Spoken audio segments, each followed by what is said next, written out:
So, yeah, I'm Rick, and I love this neighborhood. I like being like Will's Garage, you know. I love that. And it's funny because I know I made my host nervous when they decided to let me or have me come speak, because they were. I'm off on a new tangent now. I've spent a lot of years working on trying to get commercial space up and running and getting the baby born, so to speak. And so now that commercial space is starting to happen, I'm off looking for the next thing. So I've started working on a thing called the Earthlight Institute. And just a quick plug on that. It's a 501c3 organization. We basically presume you've made it beyond LEO. And we're looking at human settlement of space as a cultural and a species imperative. Our slogan, if I can recall it, is to carry the seeds of life to worlds now dead, the light of life to worlds now dark, and the eyes, hands, and imaginations of humanity to worlds unseen, untouched, and unexplored. Now that's the top level stuff, but in the bottom of that, we're trying to build a spine of real engineering, real understanding of what it takes to do space development. And we have a really good group. I have Pat Rawlings, one of the top space artists, because we want to create the visual, sort of a Renaissance field of real engineering and vision. If you've been in this field, and some of you I know have been here quite a long time, if you go online and you're looking for like images of space colonies, for example, you might find one or two that are somewhat recent. Otherwise, you're going to go to the 70s. And they're somewhat dated, shall we say, like actually some of us. But it's time for a new vision. And this kind of ties into what I'm going to talk about here. But in the 70s, we had a period, I call it the coasting period, I call it the right before the big letdown. We'd just been to the moon. We had probes spreading out all over the solar system. It was a very exciting time, coming out of a war that nobody wanted. First moments of environmental realization, which, by the way, were brought to us by images of the moon broadcast from space. And we had this program coming up, a government program called the Space Shuttle. And we were promised, Congress was promised by people pushing it, that the Space Shuttle was going to fly 50 to 100 times a year. Anything was possible. Organizations were born. There was a great wave of hope in the land. We're going, 50 to 100 times a year? $10, $100 a pound to orbit?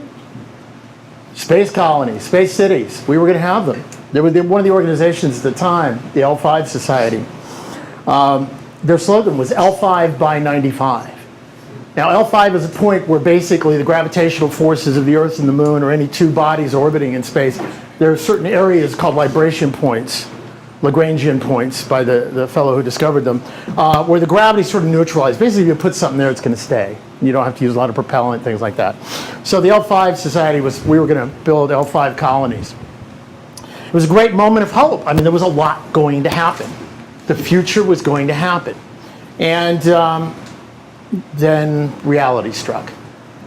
The government program didn't happen. What we thought would happen never occurred. And we were let down. Some of us got a little angry. Some of us went off and started doing other things. Some of us actually did dig in and start trying to make things happen.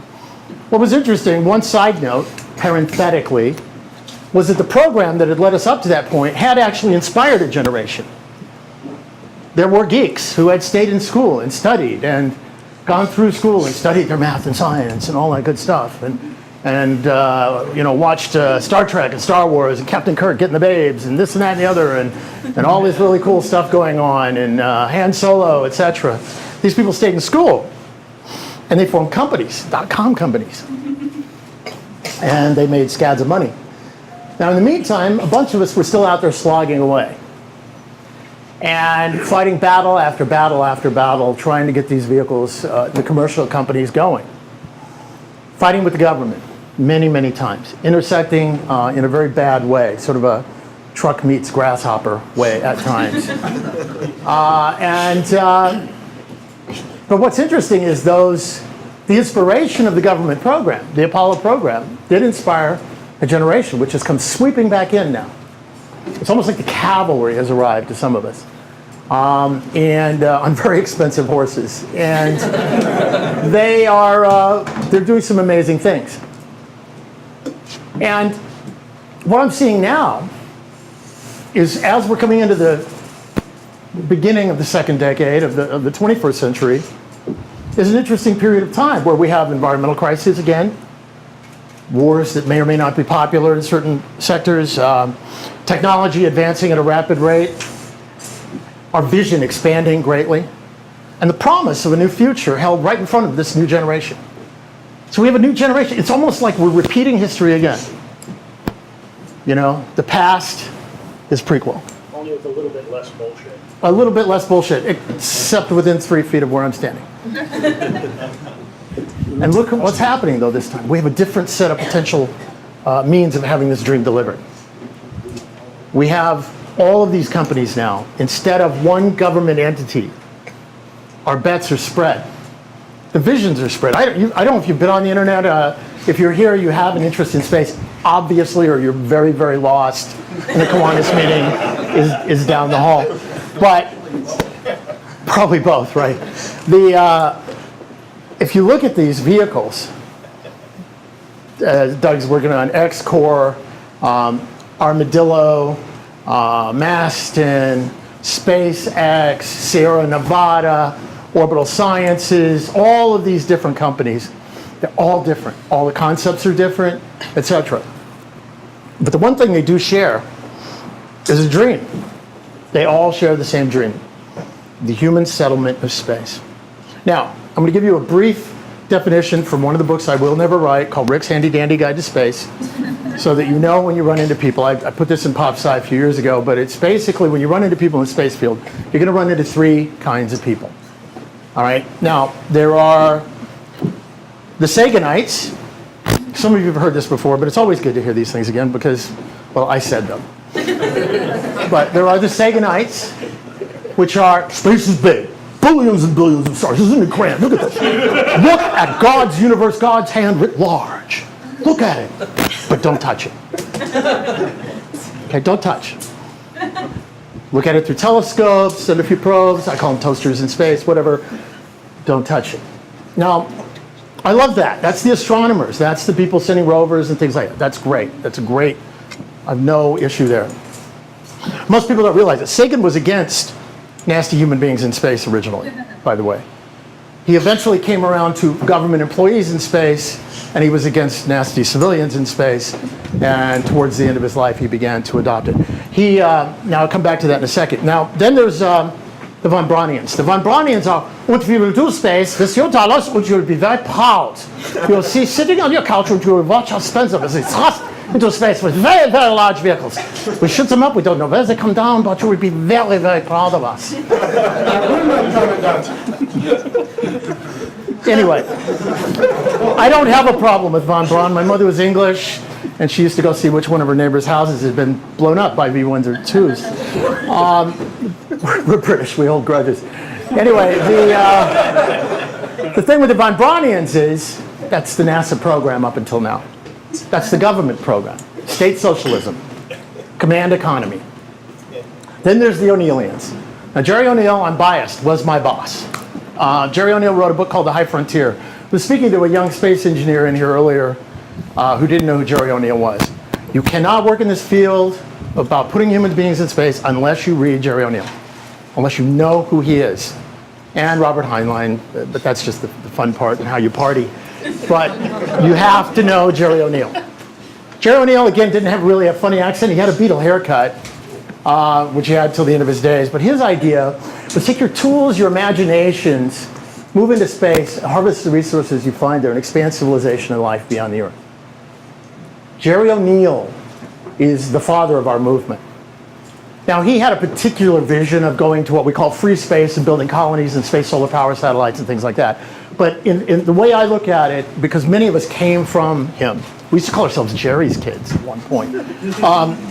Some of the guys here have been to some of the conferences back then. We came from him with a point of view that said, we can do it.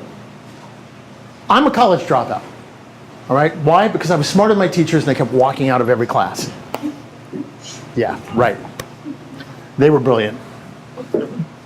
And yet, I was able to get into the space field. I was able to sit down with Cherry O'Neill and Freeman Dyson, and they would listen. Now I have a spacesuit company. I've been in front of Congress a few times. One of the few people in the room to have actually owned part of a space station for, well, a couple of months. And we lost it. It sank in the swamp. But anyway. First it burned down. First it burned down. Then we built another. And it sank too. Anyway, the point is that we are believers in human settlement. Now, if you look at space, and you look at it through a historical lens, it would seem obvious to any thinking being that that is the next frontier. It is the grandest frontier of all times. The harsh realities of opening space relative to the technological base that we have currently and our capabilities are not really that much greater than those faced by the people who opened the first frontiers of this new world. I'm going to use the new world of North and South America as my example. More north than south, it's a little more PC. They had a little rougher experience down there. But I want you to understand that what we see above us, what we see out there, what we see up, my favorite slogan is up the frontier. What we see up there represents an entire new paradigm of human existence. And by the way, we get to use the paradigm word. Okay, a new interface on your iPhone is not a new paradigm. We, however, in this movement are engaged at something at the Copernican level. You are a part of it if you're participating, and I hope you do. So, given that potential that was out there, and recognized all the way back to Konstantin Tsiolkovsky, Goddard, even the German GRS, German Rocket Society, and others, recognized this potential. What happened was we ended up in a war situation where we had to do basically a demonstration of technological prowess. And what was really, really interesting about that was that faced by a command economy, centrally controlled socialist threat, we responded with a command economy, centrally controlled socialist response called the Apollo program. We took government dollars, put them into a big quasi-military project, and we went to the moon. Now, unfortunately, what happens in a democracy is over time, you can lose your way on these sorts of things. You can imagine that Nixon, who hated Kennedy, when he became president, would wake up every morning and hear about the whole Apollo program and just go nuts. I would have hated to have been his wife. You know, oh, God, that Kennedy guy. I can't, he's not even here and he's pissing me off. I mean, you know. And what happened, though, is you're basically a potential victim of the vicissitudes of what can happen in very, very narrow realms of ideological thought and change and shift as parties change and things like that. So we ended up with a space program that took the moon. We took the beach of the moon, but we couldn't hold it. There was no way to hold it. We sent soldiers to take the moon. Now, part of this comes from a real misunderstanding, frankly, of history. If you look at the history, I'll come back to the New World, as I said here, of North and South America, there was no government conquering of North and South America. That's a myth. Most of the conquistadors, for example, were freelancers. They weren't soldiers of Spain. They weren't government employees. Some of them would retire, things like that. They would cut deals. I'll give you a little piece of this. I'll give part of this to the crown. Isabella, followed by, I blanked on his name, not Ferdinand, but whoever followed Isabella, would get a piece of it. And anything you get, you know, as long as you go out and you kneel down, you plant flags, say we declare it in the name of Spain, okay, good. These were freebooters. There was no big army from Spain that marched into, that never happened. North America, same thing. The closest to a government invasion that occurred during that period of time in this new world, South America and Australia, was the fact that Britain shipped a bunch of prisoners to Australia. That was the closest to a colony of government employees that actually occurred. Actually, they did that in Georgia first. Georgia as well, yes. These are prisoners, though. There were no government, real big, maybe a little experiment here and there, a little this and that.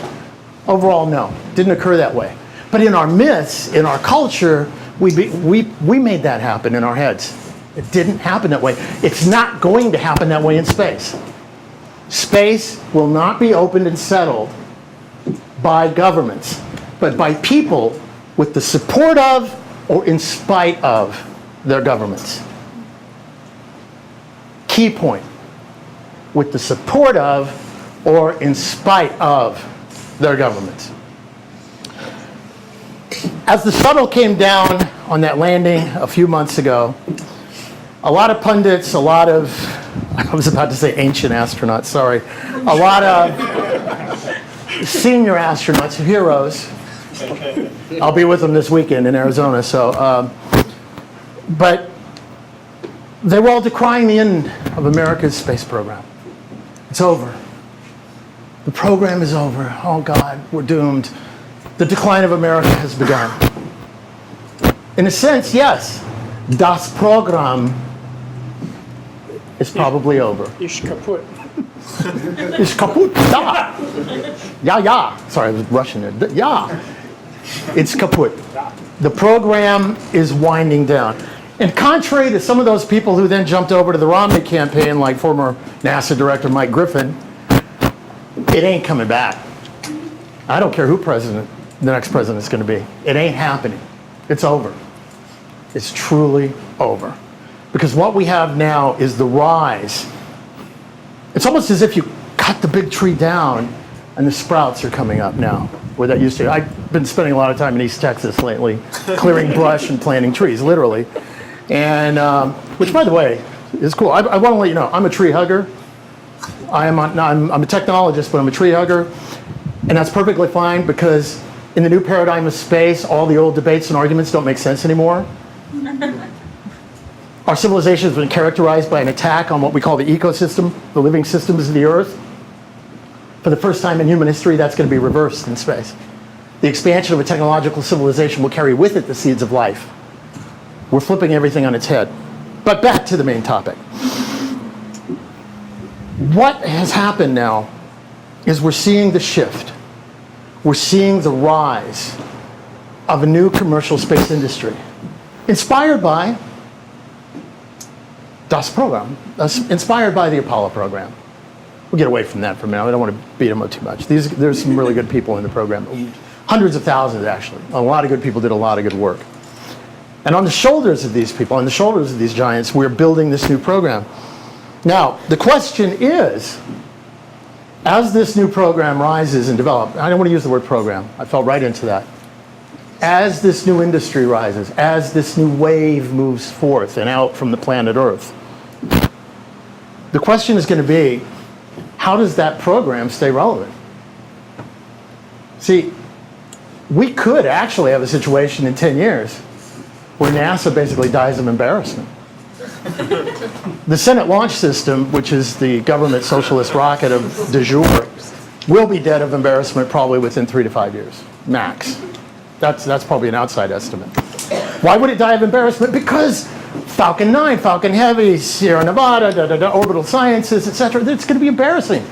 How do you keep pitching this thing that's sucking money when outside the door, when you're going in and you're looking, when you're at Starbucks on the screen, in between congressional sessions, you're watching this stuff happen. We had this great anachronism. I was at the International Space Development Conference this weekend, and we had the head of NASA up on stage talking in front of a giant screen where the docking was occurring. Excuse me, birthing was occurring. Birthing being an interesting analogy we don't even have to talk about. Think about that. The head of NASA telling us everything's great with the NASA program and everything's just cruising along fine and we're so happy about this. And this private sector rocket or spaceship is docking or berthing with the space station. The symbolism can't be lost. In fact, however, in a broad sense, the symbolism is completely lost. If you think about it, a few weeks ago, about 2 months ago, Newt Gingrich, some of you just shivered. Newt Gingrich gave a speech and talked about putting a base on the moon. He was laughed off the stage. The political class, the media class just tore into him. He ended up actually apologizing for it when he shut down his campaign. 4 weeks later, 3 weeks later, some of the richest, most astute, brilliant billionaires on the planet announced they were going to mine asteroids. Disconnect. Complete cultural disconnect. Our political class, our media class, doesn't get what's happening right in front of them. The astronauts are saying in media and other places that we had the spirit back in the days of Apollo. We were the ones. Man, you should have seen all those people in little white shirts and little narrow ties working their asses off to get us to the moon. They had the spirit. You know what? Go to X-Corps. Go to SpaceX. Go to one of these companies. Go to science classes. Go to science fairs. See what's happening. The generation is here right now. It's happening. Some of you are that generation. It's happening right now. So what do? Do we continue to pour billions and billions of dollars every year into the black hole of government waste? Or do we take that investment? Because if you think about it, the American public has very generously agreed that 17 billion dollars a year will be given to space. Given.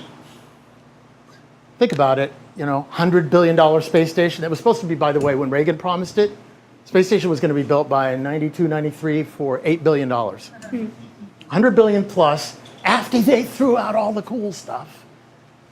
And it's not done. And now we have to go back and redo everything, like centrifuges and all this good stuff that we needed the first time around. And they kept giving the money. And the shuttle, God bless it, nice, beautiful, incredibly complicated machine, complete, utter, absolute failure. Cool, but a failure. And they kept giving the money. Billions more. Here you go. Here you go. You just see like mom and pop, taxpayer, mom and dad, they're talking to each other like, Johnny's an addict, I don't know.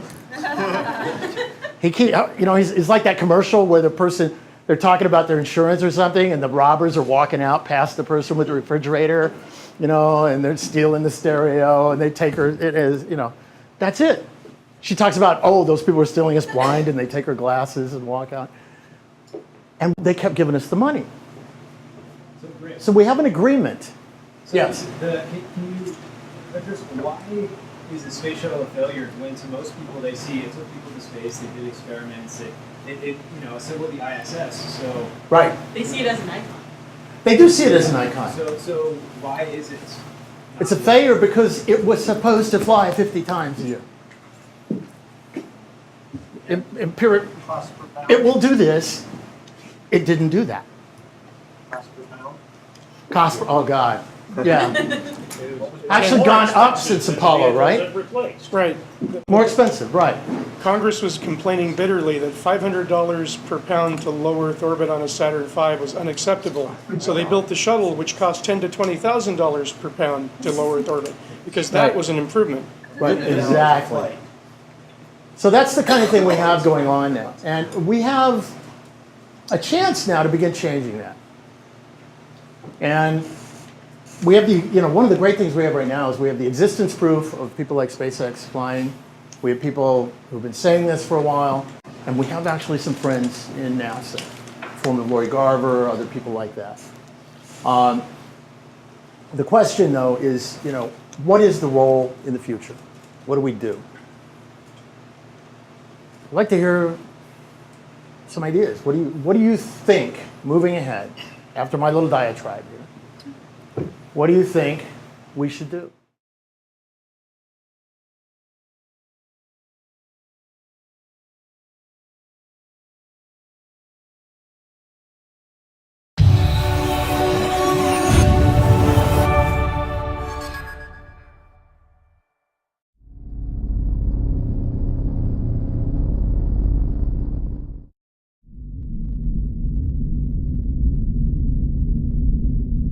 So, yeah, I'm Rick, and the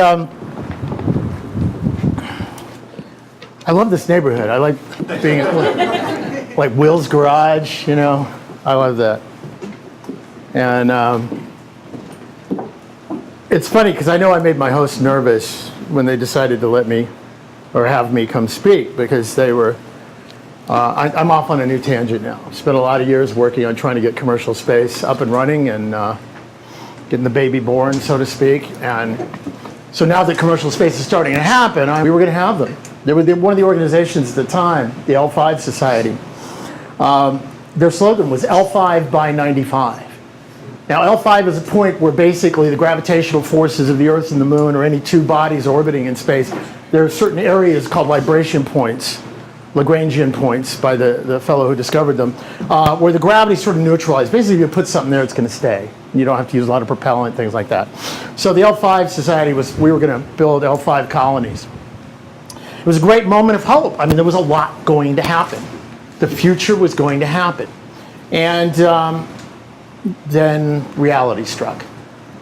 The government program didn't happen. We had probes spreading out all over the solar system. It was a very exciting time, coming out of a war that nobody wanted. First moments of environmental realization, which, by the way, were brought to us by images of the moon broadcast from space. And we had this program coming up, a government program called the Space Shuttle. And we were promised, Congress was promised by people pushing it, that the Space Shuttle was going to fly 50 to 100 times a year. Anything was possible. Organizations were born. There was a great wave of hope in the land. We're going, 50, 100 times a year. $10, $100 a pound to orbit. Space colonies, space cities. We're off looking for the next thing. So I've started working on a thing called the Earthlight Institute. Just a quick plug on that. It's a 501c3 organization. We basically presume you've made it beyond LEO. And we're looking at human settlement of space as a cultural and a species imperative. Our slogan, if I can recall it, is to carry the seeds of life to worlds now dead, the light of life to worlds now dark, and the eyes, hands, and imaginations of humanity to worlds unseen, untouched, and unexplored. Now that's the top level stuff, but in the bottom of that, we're trying to build a spine of real engineering, real understanding of what it takes to do space development. And we have a really good group. I have Pat Rawlings, one of the top space artists, because we want to create the visual, sort of a Renaissance field of real engineering and vision. If you've been in this field, and some of you I know have been here quite a long time, if you go online and you're looking for like images of space colonies, for example, you might find one or two that are somewhat recent. Otherwise, you're going to go to the 70s. And they're somewhat dated, shall we say, like actually some of us. But it's time for a new vision. And this kind of ties into what I'm going to talk about here. But in the 70s, we had a period, I call it the coasting period, I call it right before the big letdown. We'd just been to the moon.